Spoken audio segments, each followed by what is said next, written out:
Give me about a second there. There it is. We're recording. Again, thank you so much. My name is Bill Howe. Basic user training today. At any point during training, if you got a question, just come off mute and say, hey, Bill, I got a quick question. Glenn just put in a message in the chat pod. He said all user accounts will be active by next Monday. So if you don't have one today, Glenn's got you. I've got a list here. I'll send them on to Glenn as well. But we'll make sure you get all get activated. But again, back to my point, if you've got a question, jump off mute, say, hey, Bill, got a quick question, jump in, ask away. Or if you don't have a microphone, I know not everybody has a microphone, drop it in the chat pod. I do keep an eye on that as well during training. I'm lucky enough, I got a couple different monitors going on here, so I can keep an eye on a lot of different things. So let's get started. We're looking at the front end or the front page of your website. You can see up here, we have the City of New Haven logo up here in the top left corner. We've got a different look. These are called your main menu items right here. I do have a circle on my cursor. You can see I'm circling city services, government, business, and then contact. I'll try to click on that and show you where I'm clicking or what I'm looking at as we go through training. So you can kind of keep up and go, okay, I see where he's at. I see what he's doing. We've got what's called the home collage area, a nice video or image here selected to put in there. Let's see if there's any other ones. There's another one. Beautiful buildings. Nice park. And there we go. So we've got 4 images in. We got some information here. This is called your home collage area. If I scroll down, I've got 6 different, these are actually called home buttons. I know they're square, but they're home buttons. They're 2 buttons, one layered over top of the other. They're inactive right now. You can see, watch when I cover over the pay taxes, it turns the icon to a greenish color, a lime green. It's become an active button. These home buttons are connected to different sites, either within your site or external sites. And we'll talk about both of those as well. Here's a news section. We'll be adding a news story later on in training today at the end here. Here's our calendar events. We'll also add a calendar event to the website as well today. Now, it looks like they've got a spotlight area. It's a little empty. We'll fill that in possibly. And then at the very bottom, it's your footer area, address, phone numbers, social media icons, things like that. So still some work being done on your site, it looks like. We'll continue to do that. Today, we are going to use just practice or training pages. We're not going to work on live site pages. So that's why we're going to build that page with that. I'm going to show you how to do it, and you can do the same thing as well. All right. Now, I also like to show you this. We're in what we call the desktop view. So if somebody else, if they're on their computer at home or wherever they're at, and they're looking at the City of New Haven site, this is their look that they get. If I go just one to the right, this is the tablet view. So if somebody's on their iPad or their Fire Stick, you can see there it is. Everything's it's all the same, just a little condensed. It's a little tighter on the screen, but all that information is exactly the same, just a little bit smaller area. Now, here's the good one. If I go one more to the right, this is if they're on their handheld or mobile device. There we go. You can see it eliminates that image at the top, your home collage. You notice that your main menu items are gone, but they're not gone. They're just underneath these 3 little bars right here at the top left. There's your main menu. So they just open it up and then they hit the plus sign. It opens up to the pages underneath each category. Okay. If I scroll down, you can see it looks like we have a few more what we call home buttons. All the other links that were available, remember we had the 6, there's a few additional ones that are there so people can still get all that exact same information, but that's the mobile view. For today's training, we're going to keep it in the desktop view. There we go. And this is what we're going to look at. Now, like I said, this is the front end, all right? This is also called custom content, but it's easier to call it the front end. We're going to spend most of our time in the back here, up here under my dashboard. If you're following along, go ahead and you can click on my dashboard as well. And we're in the back end of the site, okay? This is called my dashboard. Big one right there. First thing I'm going to do is I'm going to move this up above this one, and I'll tell you why in just a moment. Let me show you what our agenda is for today. I'm under site content right here. We're going to look at pages, image library, document central, calendar, and news. These are the 5 areas we're going to connect into. Now, I might have a few other tabs on my screen.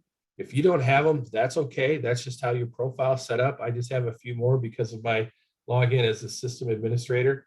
So if I've got something on my screen that you don't have, not to worry, you're going to get everything you need to do what you need to do for this CMS. And if you're not familiar with that acronym, I'll say that a few times today as well. CMS stands for Content Management System. Think about it. Use those 3 words. Their website is the CMS, a content management system. Hold your content, you manage it. It's a complete system, right? Pretty straightforward. But that's our agenda for today. This is a customizable page. Okay, your dashboard right here is customizable. You notice I did add a document up above calendar event and dropped it down. If you recall, now if you notice, I have my 5 areas here. We've got 4 quick links right here: document, image, calendar event, and news story. So we're going to do all 4 of these today. I put document next to image because it's the exact same process for both. Same steps for both of them. I like to put them next to each other just as a reminder. Calendar event and news story. Exact same process for both of those as well. Okay, so that's why I put them there. Now, when I say this is customizable, you can see I've got, it's called My Dashboard right here. If I hit that plus sign, there's my 4 grayed out links that I currently have on my dashboard. I'm going to grab one here called Scheduled Content Review. And if you're not familiar with that, not to worry. We'll talk about it in about 10 or 15 minutes here. I'm going to relate back to this widget, but I'm going to grab it. You can see I can drop it in my dashboard, and I'll be able to watch any content that's scheduled to be reviewed. And you'll understand that here in just a few minutes when we talk about it. But I just customized my dashboard. Now, just above that, I've got content shortcuts bar. You can see I've got pages here. If you recall, that's also under site content here. If I want to add additional content shortcuts, I can go to the plus sign. Let me grab this one right here. It looks like the mountains with the sun. I know this is my image library. This is where we house all our images. If I grab it, it actually gives me a circle to drop it in. Boom, there it is. I've just added a content shortcut to my front end. All right, so you can customize your dashboard, whatever you use the most. Make sure you can get to it quickly and get all the information you want. All right, now, before we actually jump in, I like to talk a little bit about support. You can see we've got a field over here called support. The top 3 are our big 3. The first one's called online reference, online reference. If I click on that, it brings me to my online reference page. We've got some pre-built reference materials already here for you. You can find what you're looking for. If you're something you want to search for, drop it in the search field, hit search, it'll find it for you. Now, I want to point these out here, right here, called CMS training reference. Remember, I gave you content management system. Talks a little bit about image properties. We'll talk about those, right? I said we're going to bring those in.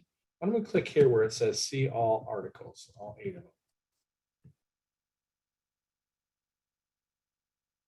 Now, on this page here, there's the first few that we looked at, but I'm going to go right down here where it says using the basic page template.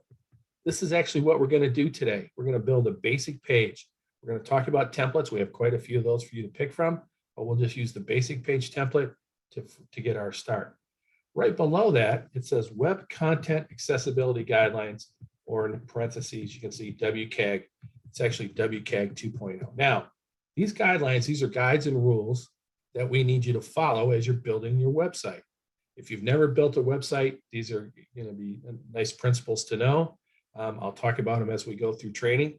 And it's just things that we want you to follow to make sure your site is accessible. People understand where things are at. And also, I'm going to throw in another acronym, ADA, or American with Disabilities Act requirements. And we'll talk about those as we go and build content today as well. But Web Content Accessibility Guidelines, I'll mention that a few times today as well. But this is online reference. Again, different forms that you can pull out and get information for help. Now, the next 2 are the ones I really like under support. This second one here is called CMS videos, right? Content Management System videos. The best way I can describe this is if you've ever YouTubed something, right? You've all heard YouTube helps you fix things. I YouTubed a garbage disposal. I changed up about a year ago, right? And I'm going to knock on wood right now because it's not leaking water yet underneath my sink. But ours are called Vision Live videos. I'm going to click on it.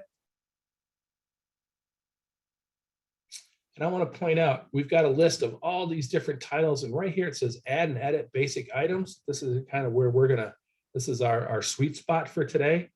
These all should look familiar. Image library, document central, adding a page content, adding a calendar event, adding a news story. These are all things we're going to do today. Let me just click on document central right here. This is what they look like. There's our Vision Live logo up here in the top right.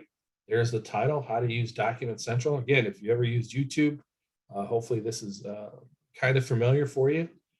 7 minutes and 57 seconds long. See, if I highlight it, if I scroll through just the timeline here, it gives you step-by-step instructions and gives you screenshots of where you should be and what you should be clicking on, okay? As you go through it. Again, it's just an 8-minute video on how to use Document Central, and it walks you through it step by step. How to add a page, how to add and edit page content. All things that we're going to do today. If you need to go back after training, this is a great place to start and get additional information. Now, below that, on support, under CMS videos, it's called recorded webinars. And I mentioned, and I'm doing it right now, I'm recording this webinar as well.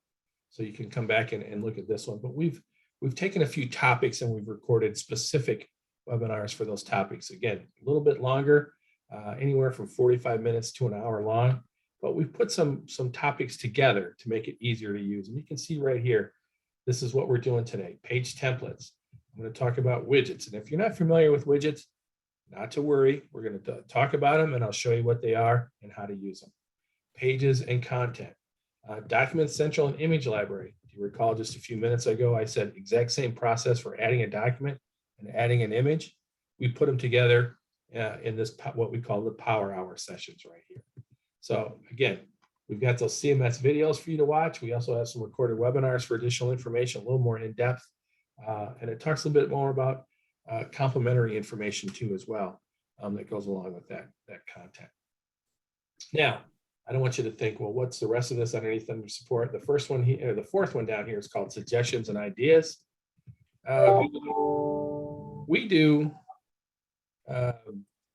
any changes we make to our system, we try to make it better, more user-friendly, just easier to use. Now, 80% of those changes that we make come from customers like yourselves who come in here to the suggestions and ideas area and just drop in a comment and say, hey, I wish you had a button that did this, or I wish it did this in this area, or another system I worked on did this. I wish you guys could do that. Drop it in here, goes to our customer service team. They stack rank all these ideas. They talk about them every month on their calls. And if enough people ask for something, or it's just a great idea, it gets put into production. Okay, suggestions and ideas. Below that, it's called release notes. Every third Thursday of the month, we do a new release on this system. I will tell you, generally, if you got an iPhone, you might have just got a quick bug fix, right? For, I think it was their images there as well, or the iCloud. Again, not sure if everybody got that one like I did, but our changes are generally like that. It's just a quick bug fix, something that it's not very concerning. If there's a major release, we'll let your project team know. And we'll actually, if any additional training is needed, we'll let them know about that as well. And last but not least, it says about. If I click on that, right at the top, it says Gov Access. Now, I'm on the Gov Access team here at Granicus. Every department here at Granicus starts with the prefix Gov. We have Gov Access, Gov Delivery, Gov Loop, Gov Service. We have a bunch of different groups, all starting with the acronym Gov. Okay, it's just our copyright information. So that's support. The top three are the big three for you: online reference, CMS videos, and recorded webinars. All right, let's jump in. Oh, I got one more I got to show you. My fault. I don't want to jump ahead. I'm going to give you an example. Let's say I'm going here to add a document, right? Some of you might be working at home. Some might be in an office where you're by yourself. You don't always have an opportunity to stick your head out of your cube or your office to say, hey, can anybody help me with this? Let's say I go to add a document. Clicked on it, here we go. Takes me to my document central. You can see it right here, document central. These are all folders. This is where all your documents are housed. Okay, currently housed. Got a couple folders down here, Granicus training. If you get here and you go, you know what, I forget what to do. Just can't remember. You go all the way to the right, this little box here that says help. Okay, help. If I click on it, it brings up all the help for Document Central for the page that I'm on. Okay. First thing we do is we give you a link to that Document Manager video that I showed you just a few minutes ago. Here's 3 online reference materials that we can give you, documents, so you don't go out and have to find them. They're right here for you. Here's some definitions, some steps that you can do. A little bit about icons that you might see. We actually offer you another video on adding a document. This one's only about 2 minutes long. So again, maybe just a quick refresh. And then at the very bottom, again, complimentary information. What else goes along with Document Central? Adding documents, updating them, deleting documents, document folders, whatever you need to do, move or order documents, whatever you're looking to do, all from this little box over here that says help, brings you to the page, the help for the page that you are on. Okay. So support and the help function should help you really understand where everything's at and how to do different things within the system. All right, well, let's jump into our agenda here. Remember, I said we're starting with pages up here at the top. Here we go, pages. We're on our manage page, manage pages page. Say that fast 3 times. We start, it's showing you the tree view. That's our default, the little green star here. I'm going to start in the list view though. We'll come back to the tree view. So if I go list view, the list view and the tree view, exact same information in both, just 2 different ways to show you what it is. Currently showing you have 702 pages for your website, your CMS. They're all listed here. You can see we've got some icons, some colored dots. There's your page's name. There's other icons also available. Is it a current page or is it an expired page? We'll talk about those as well. Now, this is the list view. There's some features here so that you can filter out to get to different areas. We're going to talk about content groups. Everything we do, we choose our content group. What's the status of the page? Is it current? Is it future? Is it expired? Again, you can filter them out to get down to the page you're looking for. Now, the one area I like is the search bar right here, the search function. I'm going to click in there. I'm going to type in the word water. Okay. I'm going to hit enter. Here we go. 3, 2, 1, boom. 3 pages out of 702 match with the word water. Stormwater, Regional Water Authority, Great New Haven Water Pollution Control Authority. So if I knew those were my pages, it's just a quick way to find the content that you're looking for. I'm going to take that word water out, hit enter one more time, take me back to my list of 702. Now, all 702 pages are listed here by this 4th column when they were last edited. Okay, this page was edited. You can see there's the 24th, 1:41 p.m. by Glenn, and they go in descending order down the list. Okay, that's the list view, 702 pages. Now let's go to what's called the tree view. And if you're not familiar with that term tree view, I'm going to explain it to you. These should look familiar. If you remember on our front end, I said these are your main menu items, city services, all the way down to contact. These little plus signs, this is what makes it the tree view. Okay. If I go to government and I hit that plus sign, I've just branched out information. You can see how it's indented. There's all my list of my government fields that I've got. You can see I can go down here to public safety. I've got another plus sign. If I click that, there's another branch of information. Okay. My tree view, that's where you get that term. Now you can see we've got a few more icons and different things here. Let's go to business. I'll open it up. I want to see if we can find a few things. All right, well, let's talk a little bit about these. We have what's called hover and discover on our site. So you see all these little green dots. If you hover your cursor over them, and it tells you it's a published page, published. I'll talk about these icons here in just a moment, but let's go over to our legend over here because that's our very top item. Published page, solid green dot. It means your page is out there. Your constituents can see it. Now, I'm going to do what I call pop quizzes. You don't get graded, so no worries about that, but I do like to have a little interaction during training. Who can tell me, come off mute or drop it in the chat pod, what does published no navigation mean? White dot with a green outline. Published no navigation. What do you think that means?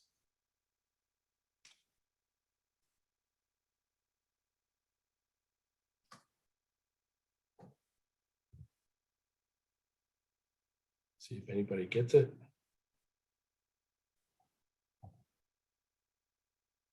I'm going to take silence. Oh, yep, James, it's a hidden page. Absolutely, it's a good example or a good answer for that.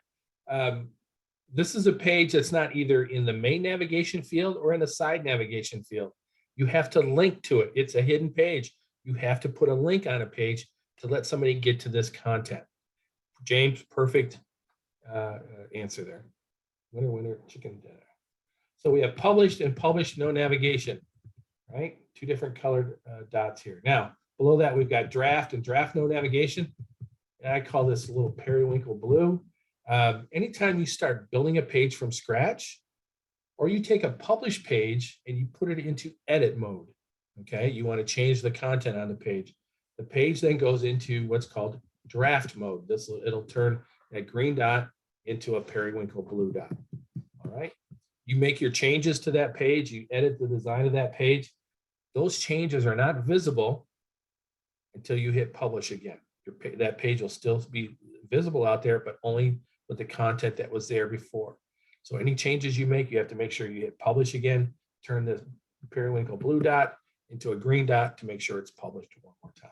And then we also have draft and draft no navigation, same as the published no navigation. It's a hidden page, you have to link to it. Department homepage. This looks like an org chart with a house in front of it. This designates a department homepage. I want to see, I don't see any here. The department homepage is, I don't have an icon here for it. You can designate a page as a department homepage. Maybe police or public safety wants to designate. Oh, there we go. I apologize. We do have a couple. Office of the mayor.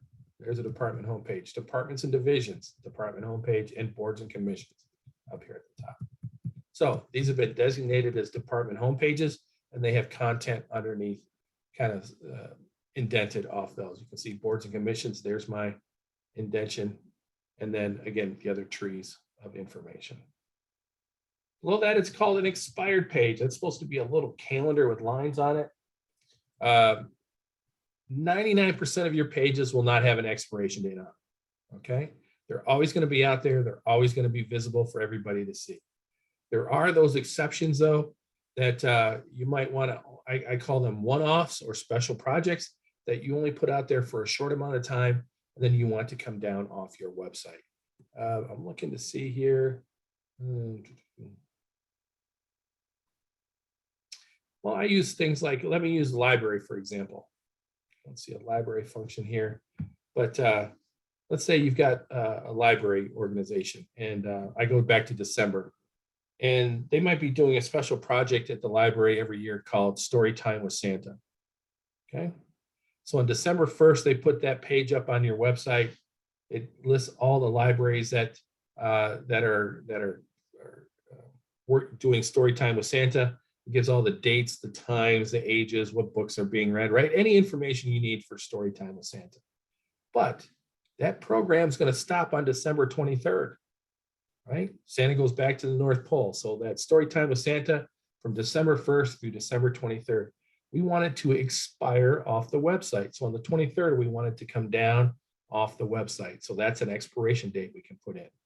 That's what I mean by one-off or special project that you're going to roll. And that's what that page will look like when it's archived. It'll have an expired page icon next to it.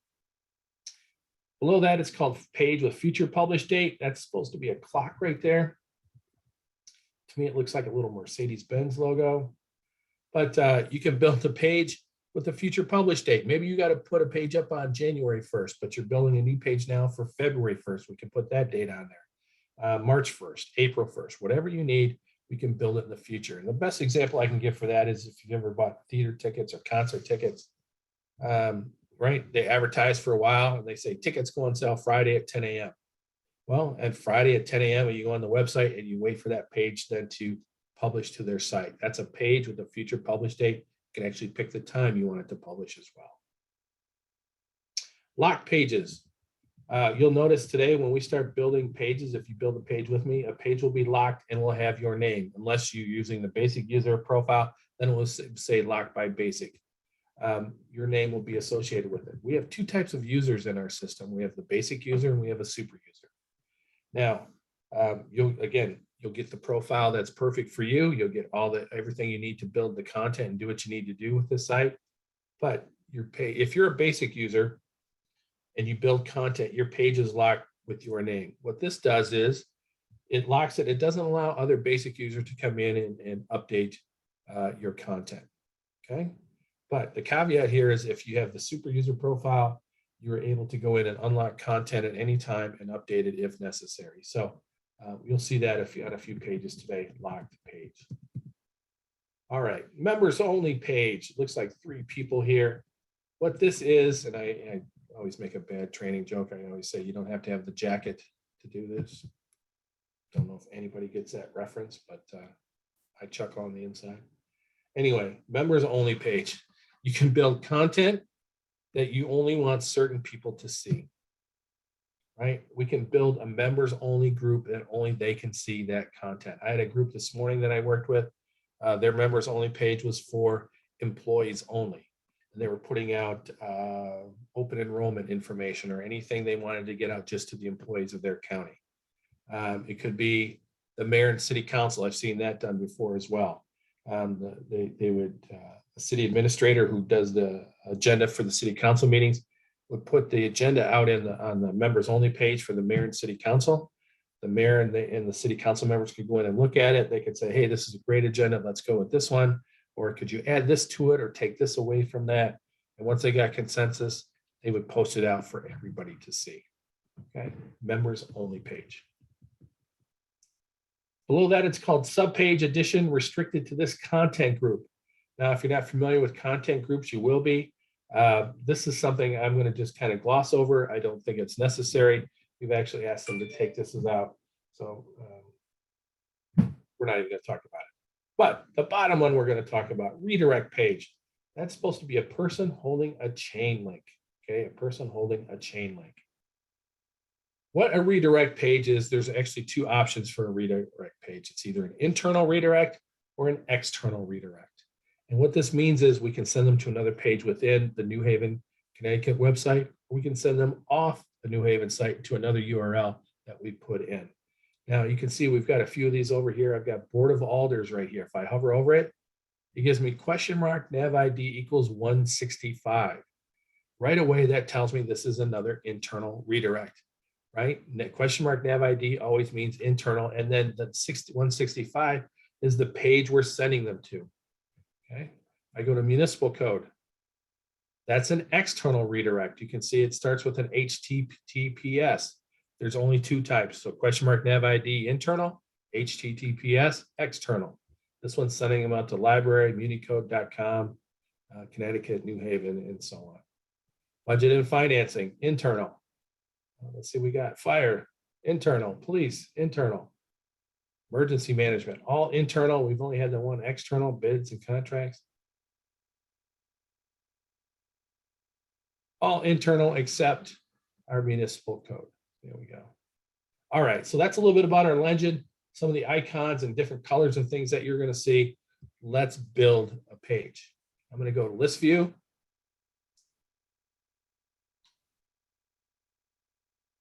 All the way over here to the right, you can see I've got a little green box that says add page, add page.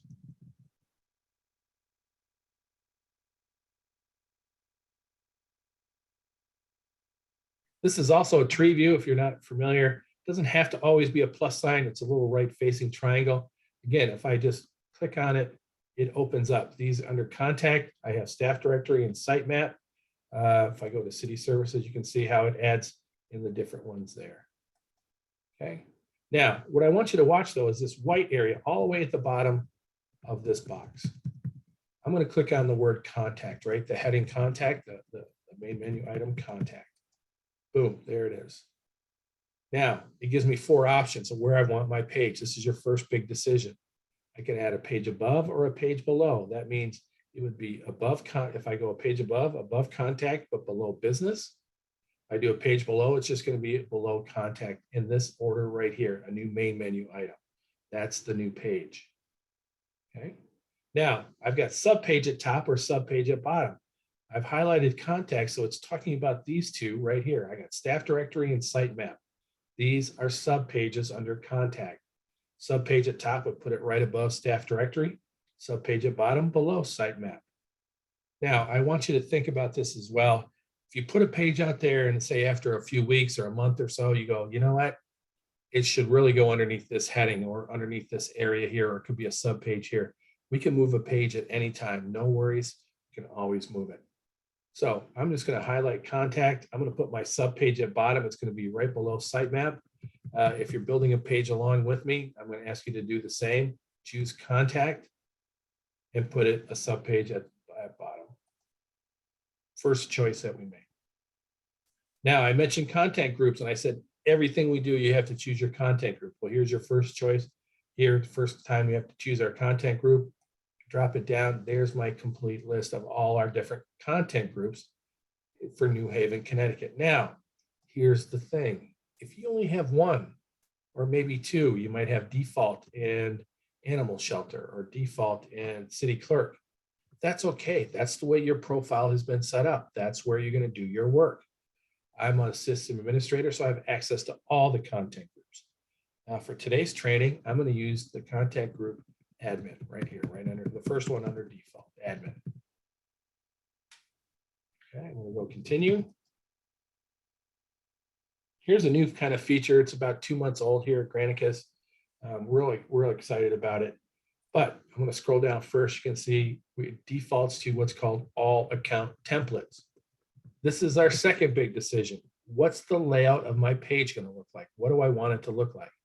Now, this is we choose a template. You can see the very first one, it's called an accordion. All right, if you don't know what that is, don't worry about it. We're going to talk about it. Lisa, if it says you don't have all those green box options, that's okay. We're going to double check everybody's profile and make sure you're set up correctly. Thanks for the message as well. All right. Now, the one I'm going to use today, remember I said building a basic page right there. We're going to do a basic page.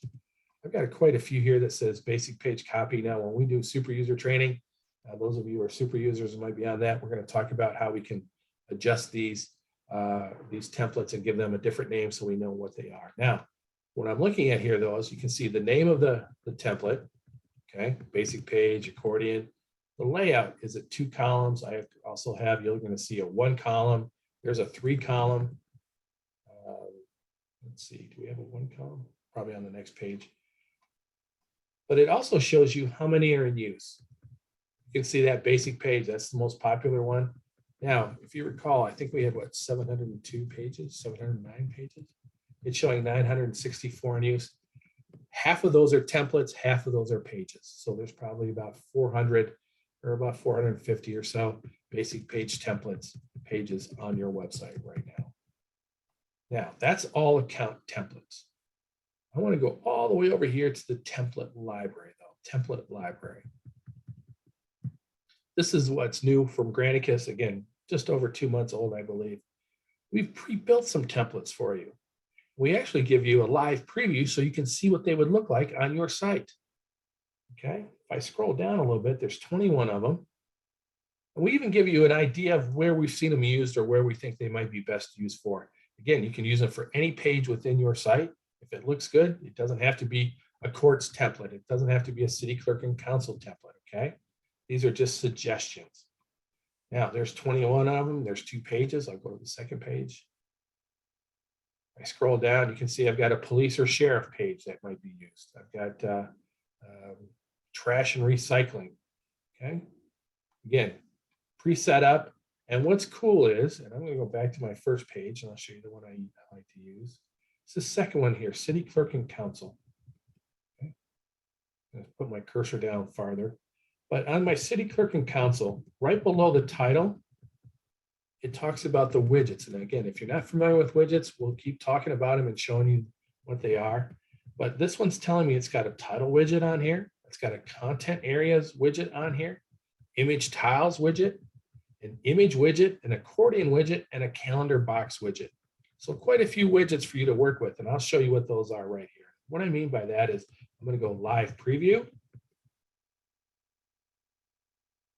And this is what it would look like. But again, it's our content, but you can change it to anything you would like it to be. And I'll talk a little bit about widgets. Here's my page title. There's a subtitle that would go underneath it. That's a widget right there. You can't, it breaks it out. These are the image tile widgets. These 6 that are listed here, you can actually put an image on there. You can give it a description. They are connected to either an internal site or an external site. You click on it, it will take you to the page or the content that you need. Here's our image widget over here. This gentleman right here, city clerk, I guess. And there's the contact widget, right? His information for this widget right here. Now, if you're wondering what accordion is, these 4 sections, this is the accordion widget.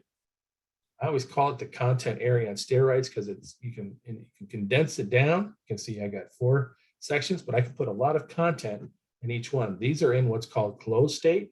You can see this little plus sign means I can open it up. I can actually click anywhere I want in this box. If I click on it, you can see it drops it down. There's no content in it, but there's my content area. If I do election information, law and policies, there we go, all the way through.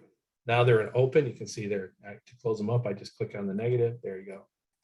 But that's the accordion widget, open and close. And at the very bottom is the calendar tile widget. Again, I don't have any events built in, but this is where those would be listed here. So this is a pre-built widget for you. We suggest city clerk or city council. If you want to use it, you can click this box up here at the very top. It says use this template. If you don't think so, just click back, takes you back to your template page. Now, we also have what's called top account templates. I don't know if we have any in there. We don't. We'll talk about that in super user training. Again, how to use the top account templates. But for training today, I'm going to go all account templates. This is a great place to start. And just the basic page right here, basic page. I'm going all the way across to the right and hit select.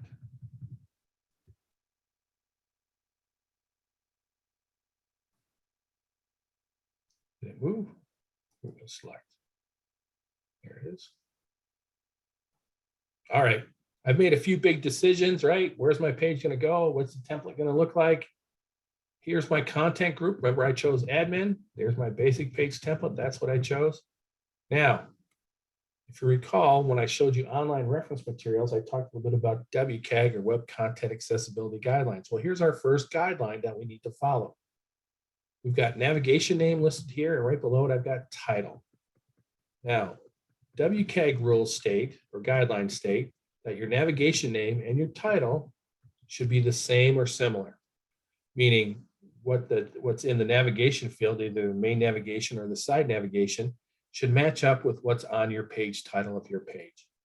But for today, I'm going to use my initials, WGH, William Glenn Howe. Okay. If you're building a page, I'm going to ask you to use your initials as well, so we know it's a training page, and then that way we can clear it up later on when we need to. Now, to make sure my navigation name, where's my cursor? It's stuck.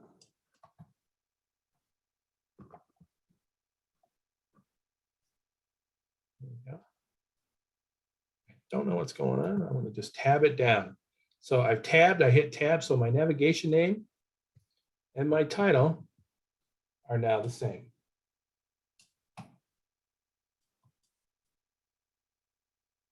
All right, I got to use my finger because my cursor is gone. My mouse is gone. There we go. Navigation name, WGH. Title, WGH. Now the next 3 fields are optional, okay? Optional. I can add a subtitle to my title right underneath my title. I'm going to do that. So I'm going to click in here and I'm going to add in training page. There we go. Now we can add a tag as well. We've got some built in. And what these do is they kind of put an umbrella of what the content is, so it matches it up across the board. I know to make it sound better is it helps find all the content underneath this tag. So for what I'm building here, I'm just building a basic page. I'm going to call it, let's see what else we got.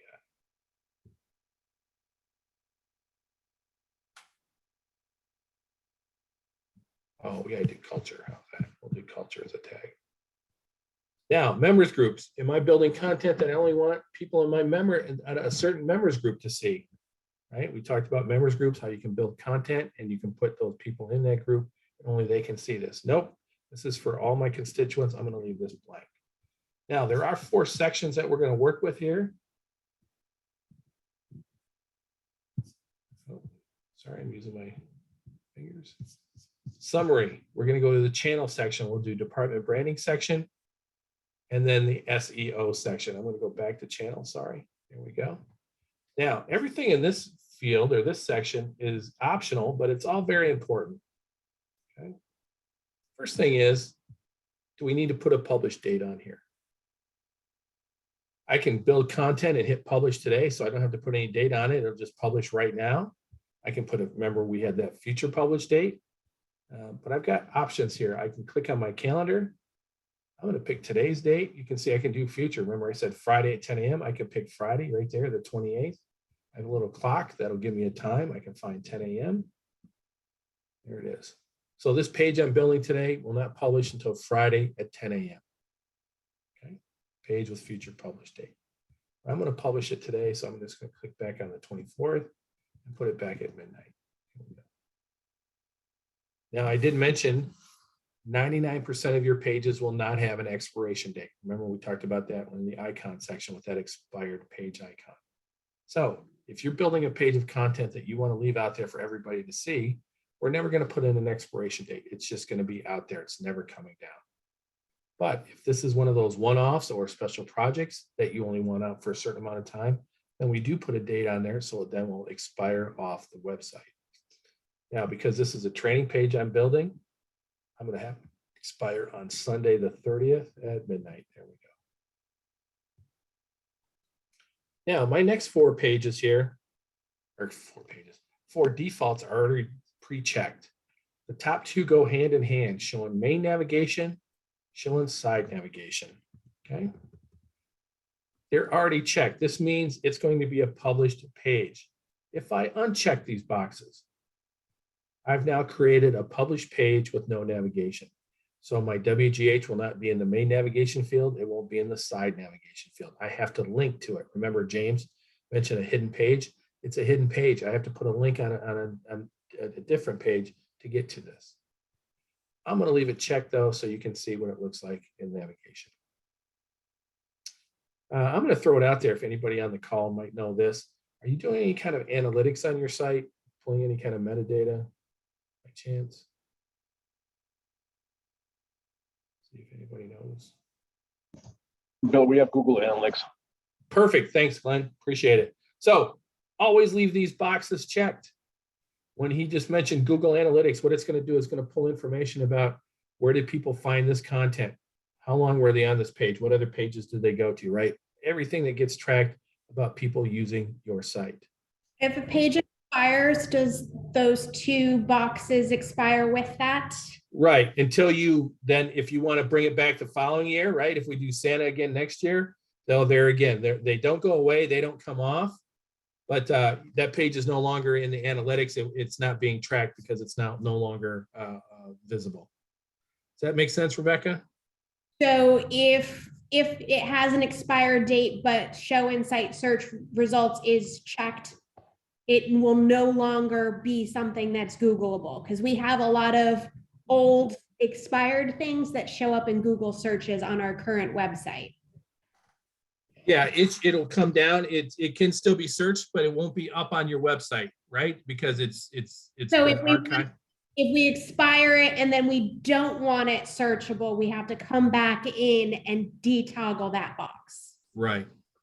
Okay, thank you.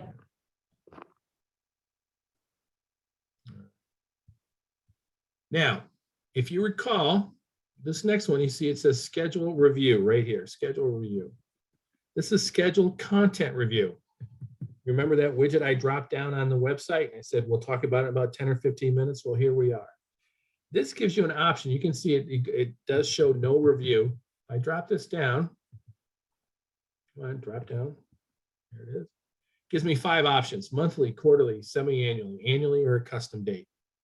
When do I want to review it? And I'm a fan of quarterly. I think every 90 days isn't asking too much for you to go out and check your content. Is it still looking the way you want it to look? Is that all the information still correct? If you've got links on your page, do those still go to the pages, other content that you want them to go to, right? Are they still connected? And is that content still what you want your constituents to see? So you can schedule a review to go out and check your content. It's a nice reminder. It's a big help, and it just keeps you up to date and working on your site. All right. Below that, we've got redirect URL and redirect URL target. There's only 2 options for each one. And what I choose here in the redirect URL gives me what I'm going to choose in my URL target. And this is what I mean by that. If I go here and I click in this field, that should look familiar, right? Those are main menu items. I can go in here, and if I go to business, I drop it down and I'm looking. And I'm building a page, but I wanted to send them to tax information. I don't know if you can see it, but I'm hovering over tax information. It's giving me question mark nav ID equals 78. Remember, I mentioned our little icon, that person with the chain link, and when I hovered over it, question mark nav ID means an internal page.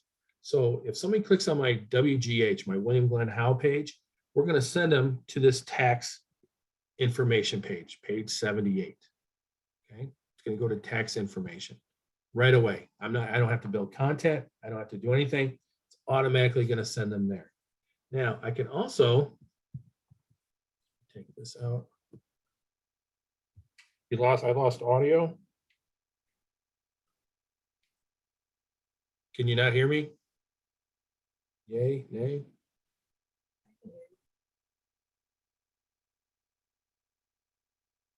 Oh, okay.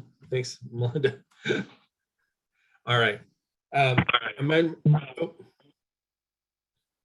remember I said there was 2. That was the internal. We can also send them to maybe the state of Connecticut website as well. That's an external link, right? Let me give you an example. If my page was entitled voter registration, all right? The city of New Haven doesn't register people to vote, but the state of Connecticut does. James said you got a question. If you want to jump in, go ahead, James. Okay. Oh, he raised his hand. I wasn't sure. Okay. But so if I want to put in that external link, this is what I do. http://www. Let's do stateofconnecticut.gov. Remember I said voter registration? Here we go. I'll just type in voter registration.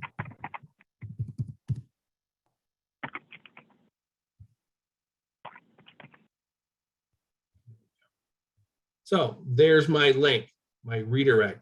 I had an internal, right? If I click it down and I pick an internal site where I'm sending them to, this is an external site that I'm sending them to. Now, when I said what I choose here, will tell me what I choose here. Watch this when I drop this down. Same window, new window. Now, the best practice is if you're going to send them to another internal site, right, that nav ID equals, we want to keep them in the same window. That means the New Haven site stays up and that's all they're looking at. If we send them off our site, we want to open up a new tab. We want that new site to open up in a new tab, a new field, right? But we want to leave the New Haven site up in case they need to come back and get additional information. So same window, internal, new window, external URL, okay? I'm going to take this out. There we go. All right. Now I'm going to throw this out there. I'm not sure. Are we updating Facebook or Twitter? Are we doing social media right from the CMS? Have we talked about that?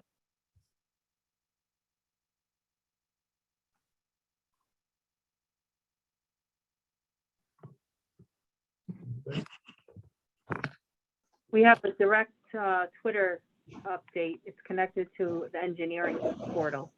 Okay. All right.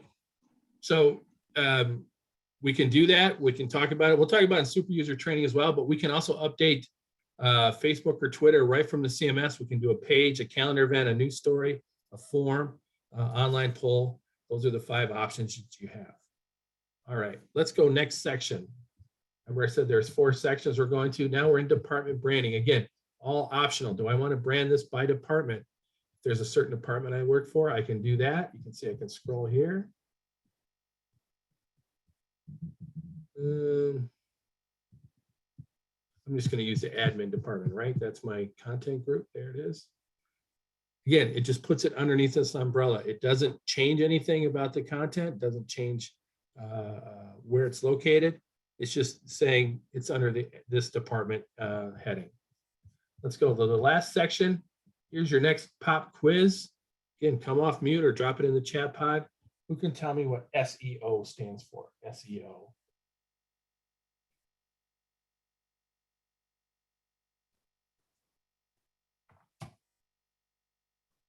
Anybody have that one?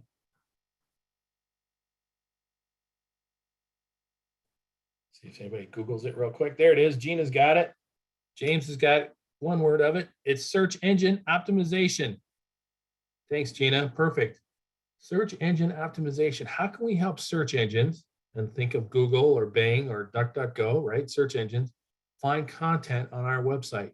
Well, we can optimize them by using what's called keywords. My cursor, there it is, keywords right there.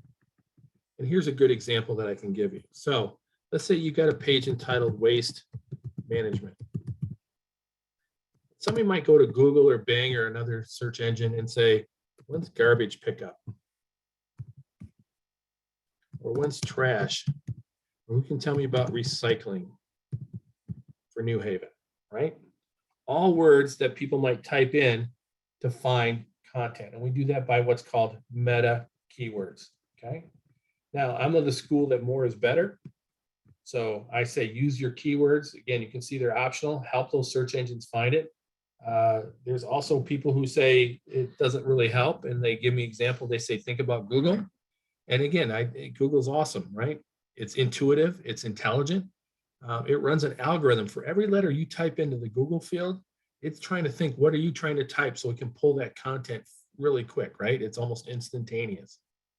They're saying, you know what, these words really don't help. Google or Bing have it down. They know what they're doing. So again, I'm of the school that more is better. I say use these keywords, put it in, help those search engines find this content. All right. I've got 2 options now. I've got all my sections done. I can publish this. Now I'm building content, right? If I had done a redirect URL, either an internal or external redirect, I'm hitting publish right now and I'm done. I'm out, right? Because I'm just sending, I'm putting my navigation name out there. They click on it, it takes them off to a page that's already built. But since I'm building content, we're going to go here to save and continue.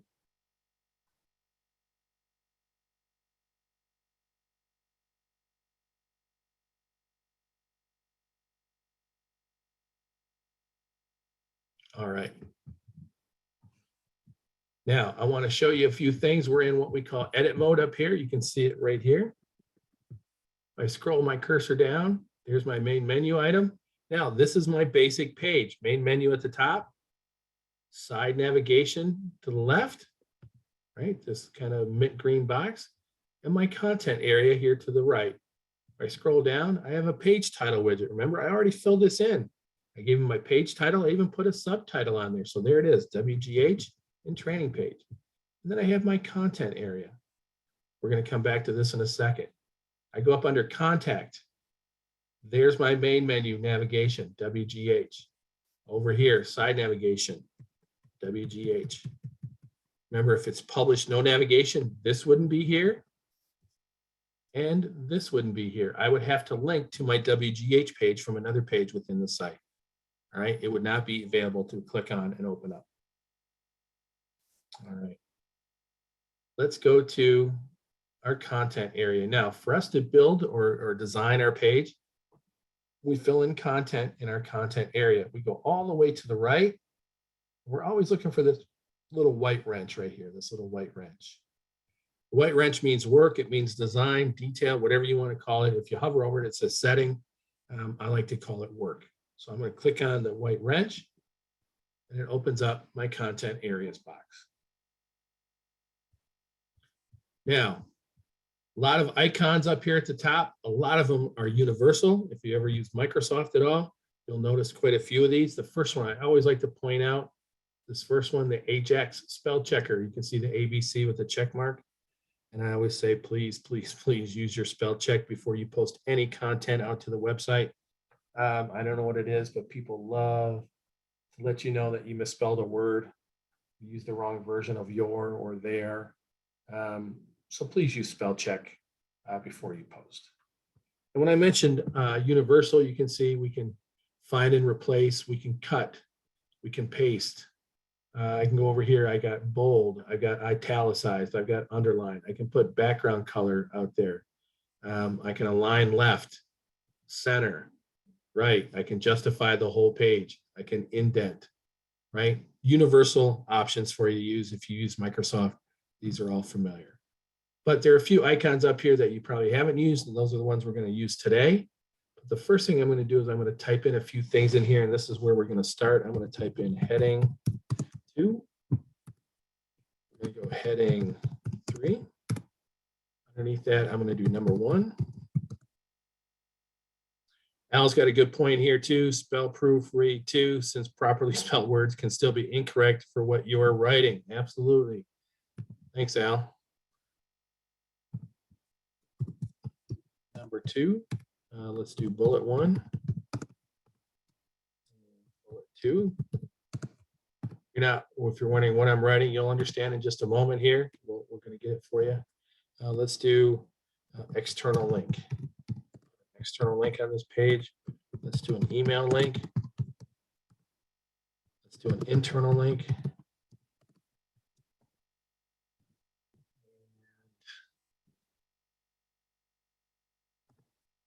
Last but not least, did I click over there? There it is. Let's do a document. All right, we are just about an hour in, or just over an hour in. I do like to take a short break here. I know work doesn't stop because you're in training, and I do appreciate you taking your time out of your day and being in training today. But let me give you a few minutes back so you can check text messages or emails or get another cup of coffee or something that you need. But I'm 2:11 Central Time. You're 3:11.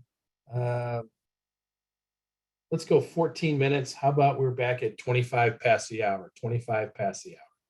Thanks, everybody. I'm going to pause the recording here, and I'll talk to you all in a few minutes. All right. Now, if you notice here, I put a few things on in the content area. Let's talk a little bit about those. I'm going to scroll up here. Grab the new mouse, so hopefully I can control it. I've got headings 2 and heading 3 at the top. And what we're talking about is, let me move this over just a little bit. You can see here my WGH. That's actually a heading 1, a heading 1. Training page is my heading 2. Now, just a little bit about what we do, some of the things that we do here at Granicus. Our marketing group does a lot of different studies about what people look for in websites, what makes it user-friendly, different things like that. One of the words that comes up continuously is uniformity, okay? People want to know that a site is uniform, that they can find the content that they're looking for, that it's going to look the same, right? They want uniformity. Now, I'm going to go off script here. I'm going to pull this page over. Grab it. Here we go. I'm going to use Wikipedia. And what I did with Wikipedia is, because I think they do an awesome job of this, when we talk about uniformity, their pages are all exactly the same. Now I pulled up New Haven, Connecticut here. You can see up at the very top, this is my heading 1 for New Haven.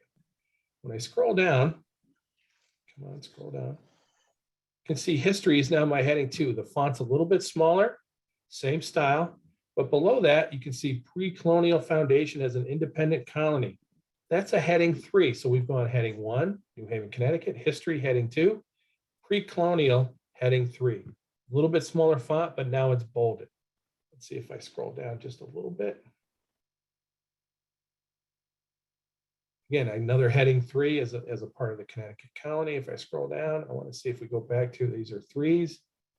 Now we're back to a heading 2, geography. Again, font goes a little bit bigger, the bold is gone. Climate is down to a heading 3. So every page in Wikipedia is set up exactly the same. They have the same font for headings 1, 2, 3, all the way down. Well, we do too. And what's great is your project team's already decided what font size they want, what style do they want? Do they want it bolded? Do they not want it bolded? You don't have to remember anything. The thing you do have to remember, and I'm going to highlight heading 2 right here, is this box right here. It's got a P in it. If I highlight that P, it's called paragraph style. Okay, paragraph style. You click on it, and there's my different heading sizes, heading 1 through 5. Remember, this is a heading 2, so I'm going to select that. There we go. Again, the font's gone a little bit bigger, a little different style, but there's my heading 2. Now let's give you a little idea of what heading 3 looks like. So I'm going to, again, go back to my paragraph style box, select heading 3, and there it is. A little bit smaller font, but it's already set up for you, already decided what it's going to be. Okay, so never have to worry about it. Don't have to worry about what font is being used. What size is it? Is it bolded? Is it not bolded? It's already been preset, and you're good to go. All right, I've got numbers 1 and 2 here. I'm going to highlight both of them. And I'm going to throw out, here's the next little, I call it pop quiz, right? Has anybody used a numbered list? You ever used a numbered list? If you did, what did you use it for? Why did you number things on one of your pages or in your content for your website? Anybody's done that?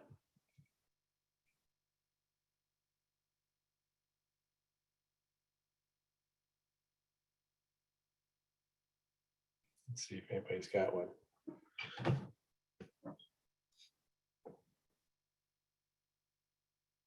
I'm going to take silences. You tell us, Bill. All right. Here's what I'm thinking or here's what we want to think when we talk about a numbered list. If you've got any kind of steps, any kind of order, any kind of process that needs to be followed, we want to make sure we use a numbered list.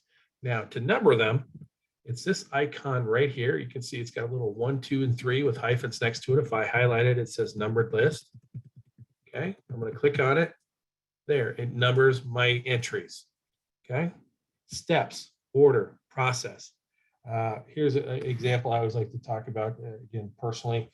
Back to April 2020, right? Almost 2 years ago, COVID, quarantined at home. I'm reading USA Today online in the tech section, and it said, the most Googled phrase for the month of March was how to make banana bread. Okay. Now I love banana bread, but I don't know how to make it. I can't go to the pantry and grab the flour and the sugar, bananas, right? The eggs, whatever you need to make banana bread. But you give me steps, give me order, you give me a process, recipe, right? Simple. 1 through 10. I should be able to give you a reasonable facsimile of banana bread. And that's what we need for your website as well. You need steps, order, process. Please use that numbered list. Let your constituents know this is what we need, and this is the order we need it. Okay.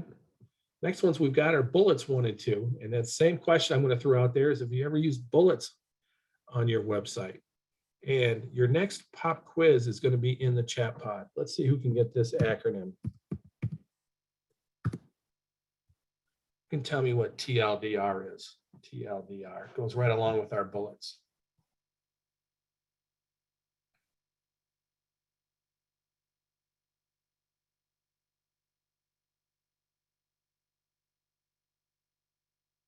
Maybe I've got another stumper here. Give it another few seconds. TLDR. All right, TLDR. Too long, didn't read, right? I think we're all familiar with that. We open up a web page and we go, yep, not going to do it, not going to read it.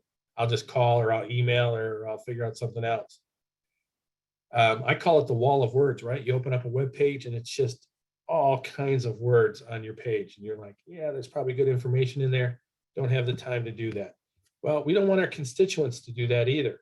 So that's where that TLDR comes in. Instead of giving them 5, 6, 7, 8 paragraphs of great information that they have to pull the important stuff out, let's give them 4 or 5 sentences and bullet point the important information. That's what bullets say. Bullets say, look at me. This is what you need to know. I'm important, right? That's bullets. Now, to put bullets on your page, right next to our numbered list, I go one to the right. You can see these 3 little bullets with hyphens next to them. That's our bullet list right there. Bullet list. Boom. Bullet them. Let's get rid of TLDR. Let's get rid of that wall of words. Let's give them the important information right up front. Let them know this is what I need you to know right away. All right. Now let's start putting some links on this page. My first one here, as I've got, is external link. External link, right?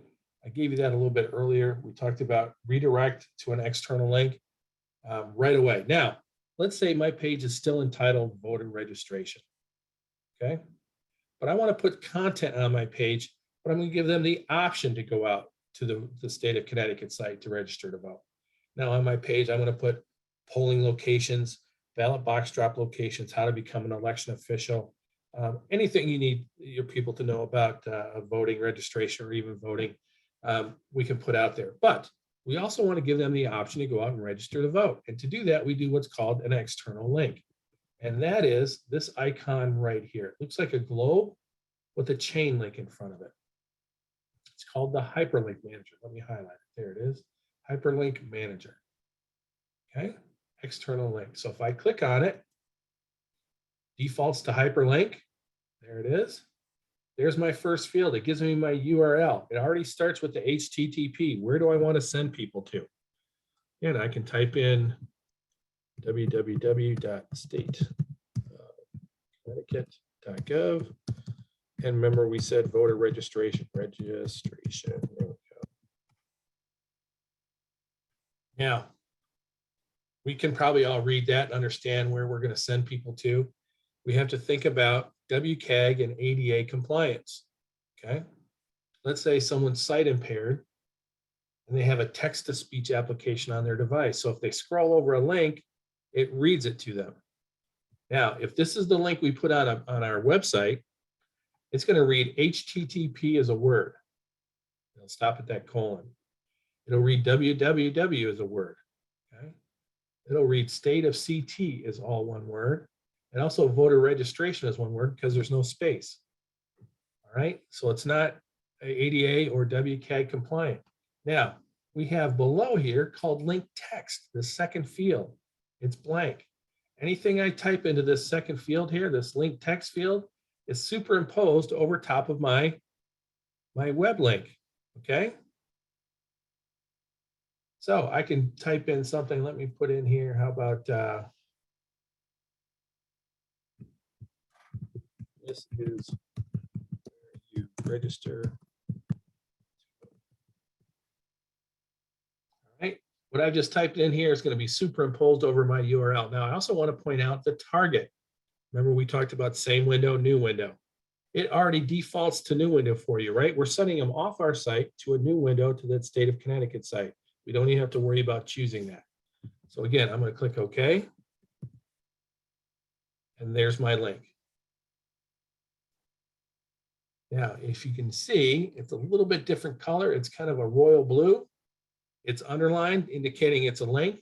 Again, somebody with text-to-speech would scroll over it. This is where you register to vote. It'll let them know it's a link, and boom, they can click on it. We'll take them out to the voter registration page.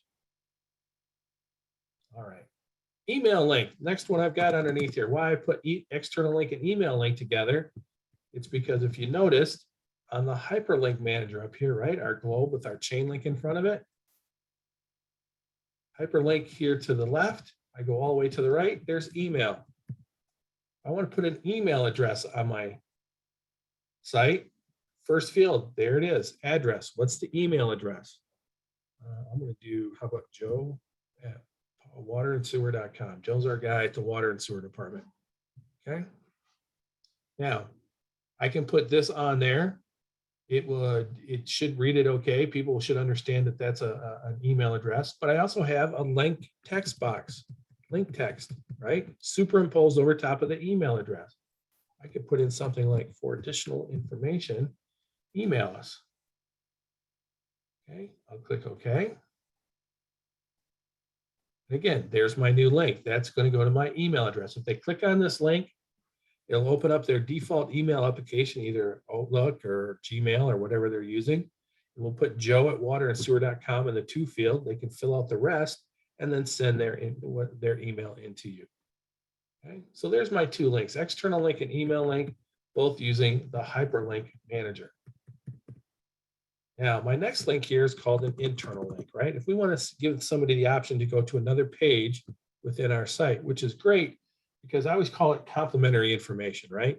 They might be reading content that you've got, but you could be looking at it and go, you know what?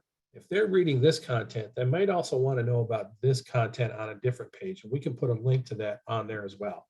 And that's through an internal link. I try not to use the word easy during training, but this is, I can use it here because it actually fits. This is the easiest thing to find because we actually have a box right here that actually spells out internal links, right? It's not like the hyperlink manager where you got to know the globe with the chain link in front of it, right? Internal links or even paragraph styles only got a P. Internal links is actually spelled out. So if I click on it, it's going to give me my tree view to the main site. I hit plus, there are all my main menu items. What's another internal link I want to give them? Let's go to, how about business? And how about economic development? Maybe they're here visiting, they're looking at other information, and you go, you know what? Let's give them an option to go out and look at the economic development information. So I'm going to click on economic development. Boom, there we go. There's our link. So we put 3 links on our page. We've got our external link and our email link that we used our hyperlink manager with. We have our internal links here that's got its own box right here. Our next one down is called a document link. But before we do this, I'm going to save everything that I've done because we have to bring a document into the system first. So I'm going to hit save. Let's look at our content. It's going to start building. Here we go. Boom, there it is. There's our content area. There's everything that we've done so far. All right. Now, I've saved it. If you don't save it, you're going to lose the content that you built, right? If you just hit close, it'll close it up and it'll be gone. When I hit save, we're good to go. Now, we're going to go back to the dashboard, all the way up here to the top right, my dashboard. Now, if you recall, we've got add a document here. I also have it under site content, image library, and document central. If you remember, I said same process for both. So we're going to do both. We're going to bring in a document. We're going to bring in some images. Okay. I can click on add a document. Here's my document central. Here's all our folders. I can see I have a Granicus training folder down here. I think I already have some in there. I do. My widget list, my reference guide. So we built a different one. If you would like to add another folder, it's just highlight the area where you want to put it. You find it under menu. So document central is everything listed here. I can put a subfolder here at top or a subfolder at bottom. So on top of admin or all the way down below by the other Granicus, or if you can see even here at city clerk. If I click city clerk, I can put a folder above it between chief administrator and city clerk, or I can put a folder below between city clerk and city plan. I can put a subfolder under city clerk. It would be indented, and then it'd be another subfolder off the city clerk folder itself. Okay, so you can decide where does it go? Do we have enough folders to house everything that we need and to be able to find it?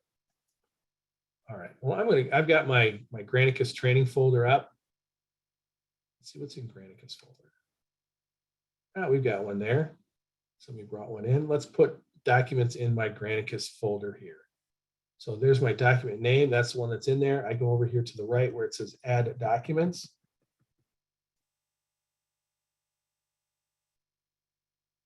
Now, this is called the drag and drop box. And I want to give you a little example of what you can do here. We've also got an option to browse, which is what I'm going to do, but I'm going to show you how you can drag and drop a document in here as well. If I grab one, I want you to watch right here to the left of my screen. Now, I'm lucky enough, I've got my laptop right here, looking into it. Hi, everybody, right into my camera. I have a main monitor right here on my desk that I do all my work off of. I also have one over here on the third side that's got email and stuff like that up on it, right? So I'm going to go here to my laptop that I'm looking right at, right with you. I'm going to grab a document off the desktop. Watch coming in from the left-hand side because I'm going to drag it from one screen onto this one. There it is. Boom. Okay. And I can drop it in this box right here. I'm going to keep my index finger down. I'm still holding it. I'm not going to let it go. Watch what happens when I put it over the box. Those lines, outside lines, turn yellow. It means it's active. I can unclick, I can take my index finger off, and then we'll upload this document into that folder. Well, I'm not going to do that. I'm going to use this browse function here, but I just wanted to show you how you can drag and drop a document into this field. So I'm going to put that back where on my desktop over here. Now, also listed here are the different formats that are acceptable. You got text, you got docs, you got PowerPoint, PDF, CSV, zip files, some of the more popular ones. I'm going to go browse here. Let's find some documents to put in this Granicus folder. Let's go to my desktop. I know I've got a couple documents here. How about CMS training reference guide? I'm going to select that one. There it is right there. That's what it looks like. And Granicus widget list final. I'm going to hold my control key down, select another one. Here we go. I selected two. And there's that widget list. Now I'll send this along as well. And we'll talk about this a little bit more as training goes on. But we've got about 75 widgets. This document actually has a screenshot of what the widget looks like, and it gives you a little example of what it does. So we'll send that along as well. I'm going to go down here and click open. I'm going to upload these two documents. There they are. It's uploading. Top one's already 100% in progress. Let's do the Granicus list. There it is.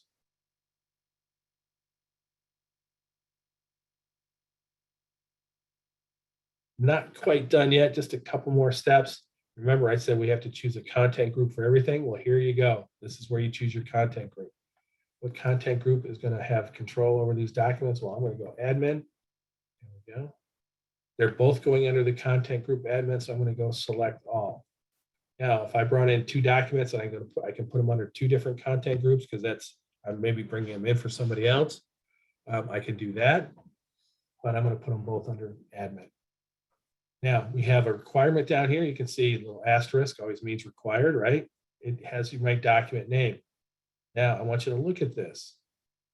You can probably read it, but again, I want you to think of a text-to-speech application. If you scrolled over it, it would try to read this as one complete word. Okay. WCAG also asks that you don't use acronyms.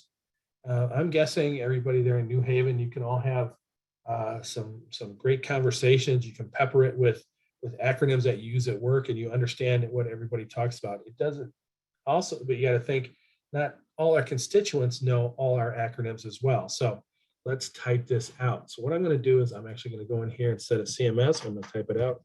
Content manage system. I'm going to put a space between training and reference and guide. And now I have a WCAG and ADA compliant document name. It's a little bit longer, right? Takes a few extra seconds, but think about a text-to-speech application. It would read it completely. Content management system, training reference guide. Not all combined, all one word. Now, here are those keywords. Remember, we did those when we were starting our page. How can we help search engines find this information? How about Granicus training guide? And for my widget list, again, I used an abbreviation here. I'm actually going to spell out Granicus. There it is. I'm going to space my widget and list. There we go. What keywords can I use there? How about just Granicus widgets? I can bring them in individually, or I can bring them in both together. You can see up here, I've got two buttons, save and publish. I won't even want you to look at that save button. It's not even there. Don't even look at it. All right. Don't look. Go over to the right and do save and publish, save and publish. All right, there's my Granicus folder, and there's my documents that I just posted. All right, let's go back to the dashboard. That's bringing in documents and putting them in the poster that or folder that we want them to. If you recall, I said same process for adding an image. So I'm going to go a little bit quicker this time. I'm going to go add an image.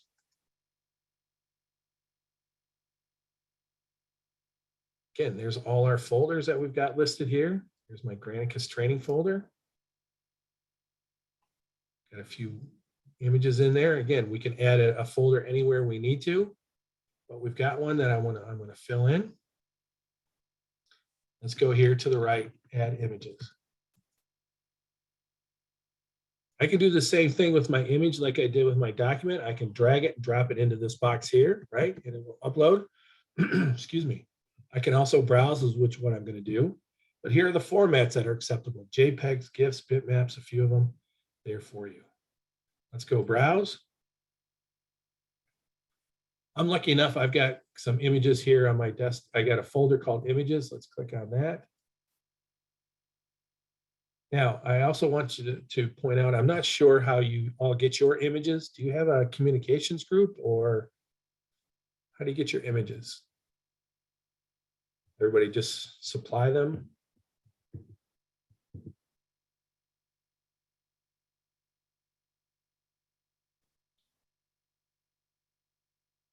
All right. I'll just keep going then. If you see an image on another website and you go, wow, I'd love to put that image on our website. Oh, we use a service at the library. Perfect. Thanks, Gina. I appreciate it. So you know where your images are from, and you know they're available. Regina's got off the internet. Now, Regina, that I'm talking to you or anybody else who pulls images off the internet, you have to think about this. I've got some images here in my folder. I've got my street sweeper. Let me show you this. Business people, fire safety, dog park, Main Street, and sports. These 5, I pulled off a site called Free Clip Art. Anybody can use them, doesn't cost you anything. If you go out to the internet though, and you see an image on another site, you go, I would love to use that. There's 3 things you have to remember. 1, do I have permission from the photographer to use that image? 2, do they want to be, does the photographer want to be, draw a blank on the word. Credited with taking that image, right? By, put it by so-and-so at the bottom of the image. And the third one, and this is the big one, do they want to be compensated if I use that image? All right. So make sure you know where the image comes from. Do you have permission, and what are the rules for using that image? Okay. So maybe not just pull images off the internet. Make sure you know where they come from and if you have permission to use it. So let me bring in a couple more. I already have 3 in there. Let's go sports. I'll go Main Street and business people. Let's click open. There's my 3 images. They're being uploaded. There we go. Same thing as we did with our document. We choose our content group. I'm going to select all 3 of them. Here's the image name, business people. Alternative tag, business people. I don't know what else. Main Street. How about Main Street shopping? Could be a nice keyword there. And maybe sports equipment. All right, so I've got my image. I got my alternative tag. The alternative tag basically tells a quick story or gives a description of the image itself. Again, save and publish. We don't look at that first button, right? We're going to go save and publish. I've just uploaded 3 more images to that folder. Okay.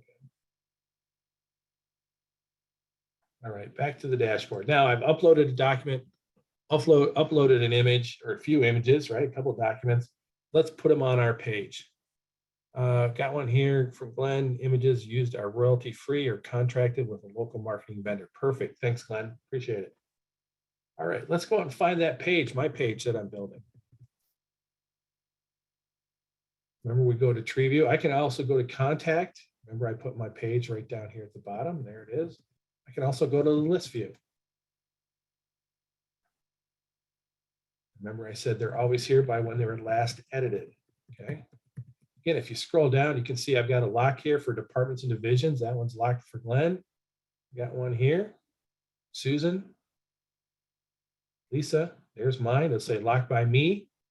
All right. I want to go out to this my page here and put on those image and documents. Let's go all the way over here to the right to this little gray circle. In the third field down, it says edit design, right? A little golf pencil here. Click on that. It'll take me back to my page where I can edit my page once again. Main menu, side, page title, content area, perfect. We look for our wrench, there it is. Scroll down. Got my document link here. Let's add a document to this page as well. Now to add a document, it's this icon right here at the top. It looks like a page with a capital letter A on it and a little paper clip. Okay, if you ever used Outlook at all and you've done an email and you need to attach something, we're always looking for that paper clip. Well, we're attaching a document link here. So I'm going to click on it. There's my document manager. Again, all my folders with all my documents that are acceptable or available. I'm going to go down to the Granicus folder down here where I brought it in. There we go. Let's go content management system. It already puts the target in here for me again as well. New window. What's nice is your site stays up and then a new tab or a new window opens up with that document in it. So whoever's opening up that document, they can share it, they can save it, they can print it, whatever they want to do. They still have your site up and they can still go back and find content that they're looking for. All right, I'm going to do insert. I've just dropped a document on my page. All right, well, I brought in an image as well. So let's put an image on this page while we're here. To do that, I go up here to the top again. Now there's my document central. I'm going to go one to the left. Looks like the mountains with the sun over top of it. I highlight it here. It says image library. All right, this is where all our images are housed. I'm going to click on that. And there's my image manager with my image library, all my folders. Let's go down to the bottom. There's my Granicus training folder. Let's find a few. How about the outdoor rink? I like that one. That's what it looks like about a mile from my home right now, that rink. So our outdoor rink. I can drop this right now. You can see I've got an insert button on in my content area, and then I can adjust the size. I like to adjust the size a little bit before I put it in my content area, and I'll show you how to do that. But if you notice, I've got some options up here. If I just want to drop it in, I can do best fit. I can actual size. I can zoom in. I can zoom out. Right, there we go. Zoom in, make it bigger, make it smaller, whatever I want it to do, I can make it. All right, but I said I want to size it first. And to do that, we go just to the right where it says preview down here. We want to go to properties. Click on properties. Here's a new acronym for you, PX. If you're not familiar with PX, it means pixels. We've got this image, it's sized by pixels. Now, if you know how big a 309 pixel wide and 163 pixel height image will look like on your content area, you're better than me, right? Pixels, I always ask people, I used to do this training face-to-face, and I'd say, how big are pixels? And people would, if you look at my camera, would hold their finger and thumb really close together and go, it's about this big, right? Pixels are tiny. So I like to think in terms of percentages instead of pixels, right? Percentage of an area. So instead of 309 pixels wide, I'm going to highlight that. You can see it, highlight it in blue. And I can think about the width of my content area. Do I want it to be 25%, 50, 75%, or even 100%, the whole width of the content? What do I want it to be? Well, I'm going to type in 50. And those of you who are taking notes or just trying to remember things, please remember this or write it down. You have to put in the percent sign. If you do not, it would just be 50 pixels wide. Now, I think if you Google pixel size, it'll give you an example of 100 pixels to an inch. So if it was only 50 pixels wide, that image is going to be half an inch wide And you can see it automatically adjusts the height formatting too. It'd be about 1/4 of an inch high. But it put it in percentage, so I've got 50% wide, 27% high. Got a few other boxes here. We're going to come back to these and work on those. I want to see what my image looks like now. No, sorry, James, you can't use inches. It's either pixels or percentage. Pixels or percentage. So I'm going to click insert. And there's my image. Remember I said 50%? I got one here, means I could drop in another one right here. That's 27% high of my content area. Now, doesn't mean it has to stay this size. I can adjust the image size at any time, anytime. Okay. Now, a couple more things you have to remember about images is, one, if your image adds context or meaning to your page, you have to add in what's called an alternative text. And what that is basically a description or a definition of what the image is. Now, if your image is purely decorative, it's just a placeholder, then no alternative text is needed because it'll be switched out hopefully shortly. But you know, when I say decorative, it could be just a picture of the mountains or the ocean or a field of flowers or something, then no alternative text is needed. But if your image adds context, adds meaning to the page, we need alternative text, and I'll show you what that means. First, though, I want to show you about sizing. I'm looking at this and I'm thinking, you know what, maybe I'd like it a little bit bigger or a little bit smaller, whatever I would like it to be. I've got my cursor and I'm right over the center of the image, right in the center. I'm going to left click, index finger click right here. Boom, there it is. It highlights my image. Okay. I want to make it bigger. I always say grab one of these boxes down here at the bottom. Watch if I drag this straight down. It keeps my image formatted. I can make it bigger. I can make it smaller, whatever I would like it to do. Let's go a little bit bigger. How about right there? Much better. All right. So again, I started with 50%. I made it larger. We're good to go. Now, I mentioned alternative text. Sean's got a question. How would fillable forms be a post on the department page? Would this be achieved by using a URL to redirect? No, we can put a form right on a page, Sean. We go over forms in super user training. You've got two ways to put a form on a page. One, we've got a form detail, and it will put one form on a page and they can fill it out and send that in. Or we've got a form list widget that you can put on a page and will list all the different forms available, and people can choose the form they want to fill out and then send that in as well. The form's a little bit different. You actually build the form and then there's a widget for you to use to put those forms on a page. All right, my alternative text, I'm going to type this in. How about skating rink?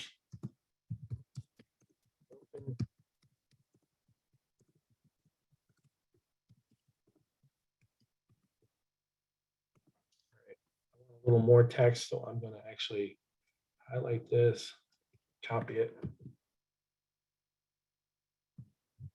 More times.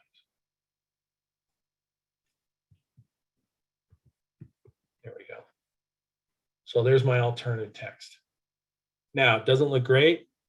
And Sean, I apologize. I'm going to come back to you. I want to make sure you got that explanation if it was correct. If not, we can revisit it at the end of training if that's okay too. All right. So I want to pretty this up, right? I want to move my text away from my image. I don't want it wrapped underneath. And to do this, I got my cursor right over the middle of the image again, right here. Okay. Instead of left clicking this time, right, index finger, I'm going to right click. Gives me the option to go back to my properties box where we started. I'm going to click properties. Now you can see it's adjusted the pixels. Remember we started at 309. I put in 50%. I enlarged it. It's gone back to pixel size. It's now 510 pixels wide, 268 pixels high. Okay. Now I've got a few other boxes here. The first one here, whenever you see a large X like this, it means alignment. Where are we going to move it? Where do we want it on the content area? Where do we want it on the page? Now, to align it, right now I've got my image to the left and my text to the right. Watch this when I drop this down. There's my options. Here's my image to the left, text to the right box. Okay, right way I've got it. If I want to flip-flop it, I want to put this image over here to the right, the text over here to the left, I'm going to go to this other side, the right side, in this box. Where those little lines are, that indicates where the image is going to be in your content area. I want to put it in the middle and up high with the text below. It's this top box, just the opposite, image below with the text above, or text in the middle, or image in the middle, excuse me, and text right over top, this middle box. I'm going to keep my image here to the left with my text to the right. So I'm going to choose this box right here. Now I'm going to come back to border color and border width because these 4 boxes go hand in hand with my image alignment. Okay. I've chosen to put my image to the left and my text to the right. You can see I actually have a box here that says right. How far to the right do I want to move my text? If I click in this box, I'm going to put in the number 20 because it's pixels. I'm moving it 20 pixels to the right. Remember I said pixels are tiny, so I put 20 in to give it a little bit of space away from the image. If the text is going on top, it's this box here, or on the bottom here, or to the left. Now, border color and border width. I'm not a fan of borders. That's just my personal preference, but I also mentioned the word uniformity early on.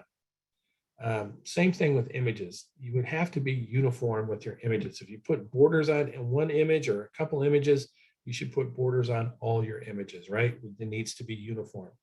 Again, I'm of the school of no borders, but I'm still going to show you how to put one on there. I'll leave it up to your project team to decide border or no border. So first thing is I'm going to choose is the color. I'm going to go this bright red because it's easy to see. And what's the border width? How wide do I want it to be around my image? I'm going to click in here. I'm only going to make it 2 pixels wide all the way around my image. All right. I'm going to go, I got my boxes filled in. I'm going to click OK. Let's see what it looks like. All right. So there's my image. There's my 2 pixel wide red border all the way around. This is 20 pixels between the image and the text over here. You can see it's no longer up against the image. It's not wrapped underneath. It's all the way to the right. Now, if you recall, I said you can change the size at any time. So again, I could go here. I could left click, right? Index finger. I can make it bigger. Kind of pushes things around and then it wraps it underneath. Or I can make it smaller. And you can see and adjust the text itself as well. However you want it to look. All right. We are at just about that second hour in. I'm going to hit save. Before we go on a quick break, though, I do want to show you one thing. Now, I did mention we have a couple types of users, right? We have basic user and super user, and this is going to be a super user function. It kind of goes hand in hand with choosing those templates. Remember some of those templates that had weird names like accordion, and there was a couple that said basic page copy, and different things. Well, this is how it happened. I'm going to go here. You can see this is just a basic page that I'm building, right? I chose the basic page template. But I also mentioned widgets, and I showed you that document. So there's about 75 widgets that you can use. To find those widgets, I go over here to the left. And again, if you're a basic user, you won't have access to this. If you're a super user, this is part of your profile. So I'm going to click here. Again, this is the icon I'm going to use. We use this icon. I just used it in my content area as my bullet list icon, right? It's now my widget library icon. So if I click on it, there's all our different widgets that we can put on a template, that we can add content to a page. Trying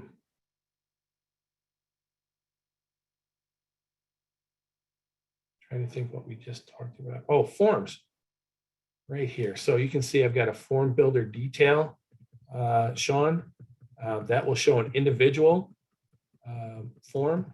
I have a form builder list, and that will show all the forms, and they get to choose from there on which form they want. DocuSign Power Forms, okay.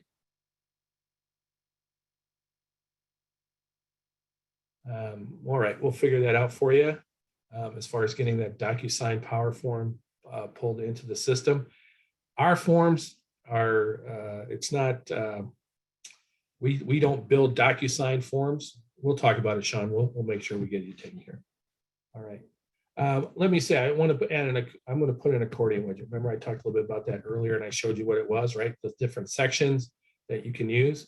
I grab this widget right here. I'm going to hold my index finger down and drag it.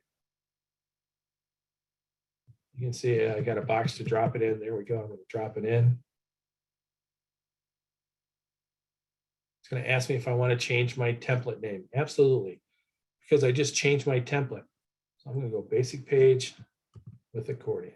There we go. Right? I've got a basic page template. I just added the accordion widget. Tells you exactly what's on this template now if you get to choose it to use it the next time. I'll hit save. I can close this up. When I scroll down, there's my page title. There's my accordion widget. Now, I can still publish this page right now, and this is what you would see. You wouldn't see the accordion widget because there's no content in there.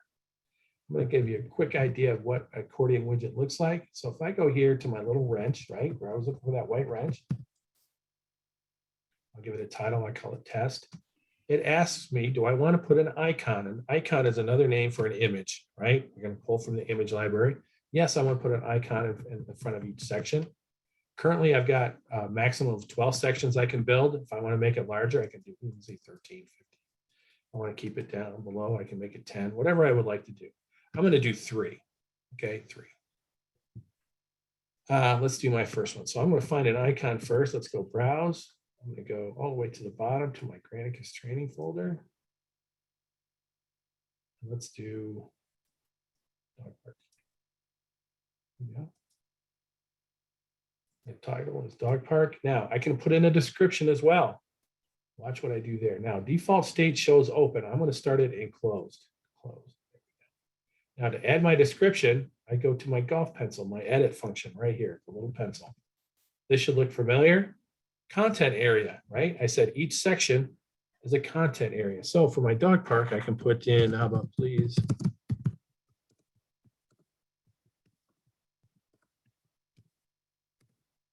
And then maybe 20. There we go. So there's one of my 3 that I'm going to build. So I'm going to hit the plus sign. Let's do one more. Again, I'll choose an icon. I'm going to go a little bit quicker.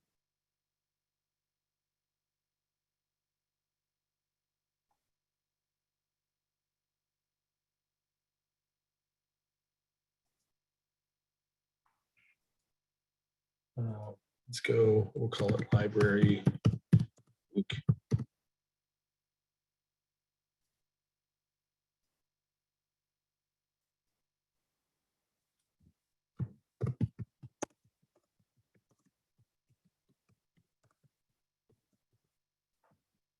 Okay, just adding in a few things. I'm going to do one more. Got to do things in 3s. Here we go. Add a plus. Find an icon.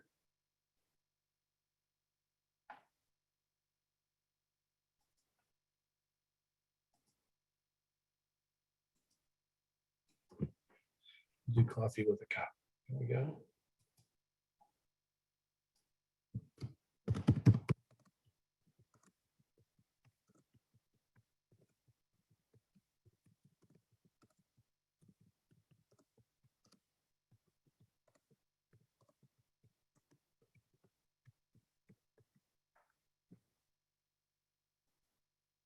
There are my 3 sections. Okay.